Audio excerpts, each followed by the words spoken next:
그리고 말없이 떠났다. 혜진은 가만히 그 빈자리를 바라보았다. 그녀는 그 순간 이런 만남이 처음이자 마지막은 아닐 거라는 걸 알았다. 정혜진은 지금쯤이면 서윤아를 잊었어야 했다. 일에 몰두하면 모든 것이 사라질 거라 믿었다. 그 카페에서의 대화도, 그녀가 내뱉은 말들도, 그 미묘한 눈빛도 모두 흐려질 거라고. 하지만 그렇지 않았다. 유나는 자꾸만 떠올랐다. 자신의 정제된 외벽을 단숨에 꿰뚫어 본 듯한 그 여자. 그리고 그걸 싫어하지 않았다는 사실이 더욱 괴로웠다. 그래서 그들의 길이 다시 교차하게 되었을 때 놀라지 말았어야 했다. 하지만 놀랐다. 그날 밤 혜진은 한 대형 병원에 방문 중이었다. 의료과실 관련 소송 자문을 위해 병원과 면담이 잡혀 있었고 일 끝나면 바로 돌아갈 예정이었다. 그런데 복도 끝에서 서윤아가 서성이는 모습이 보였다. 조명이 어두운 병원 복도에서 유나는 한 손으로 관자놀이를 문지르며 무언가를 참으려 애쓰고 있었다. 긴 머리는 대충 묶여 있었고 어깨에는 피로가 잔뜩 내려앉아 있었다. 그러다 고개를 젖히며 숨을 내쉬었고 그 순간 두 사람의 시선이 마주쳤다. 누가 먼저 말을 꺼냈는지는 모르겠다. 여기서 뵐 줄은 몰랐네요. 저도요. 유나는 피곤한 한숨을 내쉬었다. 오늘 정말 최악이었어요.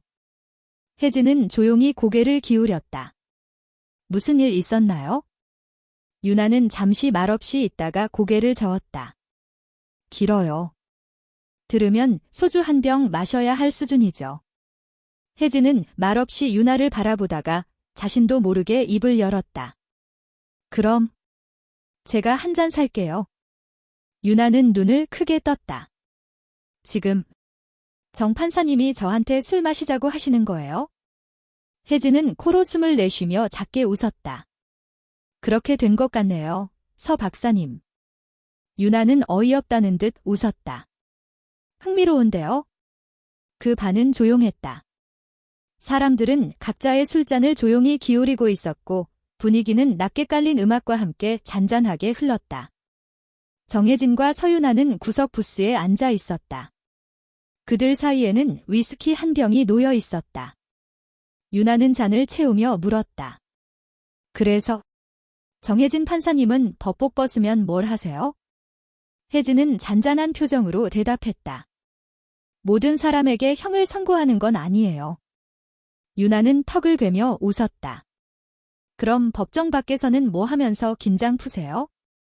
무서운 이미지 말고요. 혜진은 잠시 말을 멈췄다. 자기 이야기를 꺼내는데 익숙하지 않았다. 유나는 장난스럽게 눈을 가늘게 떴다.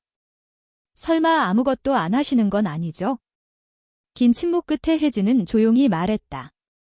클래식 음악을 들어요.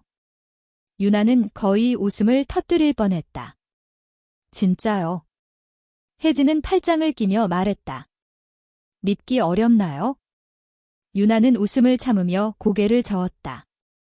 그냥 차에서 범죄 팟캐스트 들으실 줄 알았거든요. 혜진은 무표정으로 그녀를 바라봤지만 유나는 그저 장난기 가득한 미소로 응답했다. 그리고 그 미소가 점차 부드러워졌다. 둘의 시선이 마주쳤다. 공기 속의 긴장감이 바뀌었다. 예전처럼 날카로운 긴장감이 아닌 조심스럽지만 확실한 이끌림이었다. 유나는 잔을 돌리며 조용히 말했다. 내 예상이 맞았어요. 혜진은 고개를 살짝 기울였다. 무슨 예상이요? 판사님은 신경 안 쓰는 척하지만 사실 많이 신경 쓰는 사람이에요. 혜진은 아무 말도 하지 못했다. 왜냐하면 유나가 너무 가까이 다가와 있었기 때문이었다. 물리적인 거리가 아니라 마음의 거리. 유나는 한쪽 머리를 기울이며 말했다. 지금 내가 바보 같은 짓 하나 할 거예요. 혜진은 숨이 멎는 듯 했다. 그리고 그 순간 유나가 천천히 고개를 숙여 입을 맞췄다. 처음엔 조심스러웠다. 그러나 망설임은 없었다. 혜진의 몸은 긴장으로 굳어 있었지만 이성과 욕망 사이에서 갈등하던 그녀는 결국 입술을 되돌려 주었다. 그 순간 무언가 안에서 풀려버렸다. 입맞춤은 오래가지 않았다. 유나가 먼저 물러났지만 두 사람의 얼굴은 여전히 가깝고 숨결이 엉켜 있었다. 혜진은 말을 잃었다. 유나는 입술을 핥으며 낮게 속삭였다. 이건 아마도 별로 좋은 선택은 아니었겠죠? 혜진은 느리게 숨을 내쉬었다. 그럴지도요. 잠시 정적. 그러자 유나가 미소 지으며 말했다. 그럼 한 번 더 해볼까요? 혜진은 아니요라고 말했어야 했다. 하지만 대신 그녀는 다시 입을 맞췄다. 정혜진은 실수를 저질렀다. 적어도 그렇게 믿고 싶었다. 다음 날 아침 그녀는 사무실 책상에 앉아 서류를 앞에 두고 있었지만 한 글자도 읽히지 않았다. 그녀는 서유나와 키스했다. 서로 원해서였고 몇 년 만에 처음으로 전율이 느껴질 만큼 강렬한 감정이었다. 그 짧은 순간 늘 억눌러온 감정이 무너졌고 자신이 누군가를 진심으로 원한다는 사실을 인정해야만 했다. 하지만 그녀는 알았다.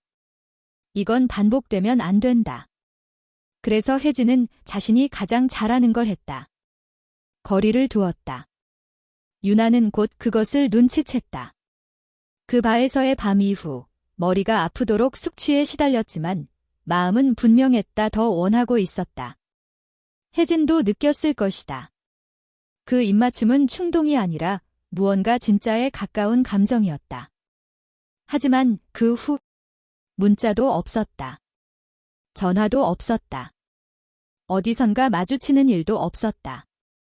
그리고 다시 법원에서 마주쳤을 때 정혜진은 유나를 보는 척도 하지 않고 지나쳤다. 유나는 차갑게 무시당한 경험이 많았지만 이번은 달랐다. 이건 단순한 거절이 아니라 두려움이었다. 며칠이 지나고 그 다음엔 일주일이 흘렀다. 유나는 스스로에게 말하며 다잡았다. 지나간 일일 뿐이다. 할 일이 많고 지금은 공공의료 프로그램 재심의가 더 중요하다. 하지만 불행히도 그 와중에 한 커뮤니티에서 감염병이 퍼지기 시작했다. 세균성 감염이 빠르게 확산되고 있었고 프로그램은 여전히 예산 미지급 상태였으며 병원 인력은 부족했다. 유나는 지쳤고 화가 났으며 관료주의에 질려 있었고 그 와중에도 정혜진 생각을 떨쳐낼 수 없었다. 혜진은 정확히 10일 동안 거리를 두었다. 그러다 결국 무너졌다. 늦은 밤, 자정이 지나고 그녀는 포기한 듯 노트북을 열었다. 애써 외면하던 뉴스 검색창에 손이 갔고 마침내 검색어를 입력했다. 서유나. 그리고 나온 기사들을 보고 숨이 멎는 줄 알았다. 지역 감염 확산, 인력 부족, 진료 대란. 그리고 그 한가운데 서유나가 있었다. 환자들을 돌보고 감염 위험 속에서도 앞장서 싸우며 무너지지 않고 버티는 그녀. 혜진은 알아차렸다. 이건 자신이 회피할 문제가 아니었다. 이건 단지 감정적 실수 같은 게 아니었다. 서유나는 위험했다. 하지만 그 위험은 예전처럼 직업적인 불편함 때문이 아니었다. 그녀는 정혜진의 마음을 흔들었고 그것이 가장 두려운 일이었다.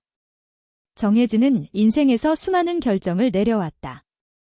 그녀는 수많은 인생을 바꾸는 판결을 내렸고 그중 어떤 건 논란이 되기도 했다. 하지만 지금 책상 앞에 앉아 있는 이 순간, 이 결정만큼 개인적인 무게를 느낀 적은 없었다. 공공의료 프로그램에 대한 최종 판결이 내일로 다가왔다. 서류는 모두 정리되어 있었고 법적 기준도 명확했다. 하지만 그녀의 머릿속엔 오직 서유나만이 떠올랐다. 그녀가 환자들을 돌보는 모습, 지친 얼굴로도 포기하지 않는 그 열정, 그리고 그 입맞춤 이후 떠나버린 마음의 균형. 혜진은 눈을 감고 깊게 숨을 들이쉬었다. 이건 유나 때문이 아니야. 이건 법의 문제야. 스스로에게 그렇게 말했지만 그건 명백한 거짓말처럼 느껴졌다. 반면 유나는 거의 의지로 버티는 중이었다.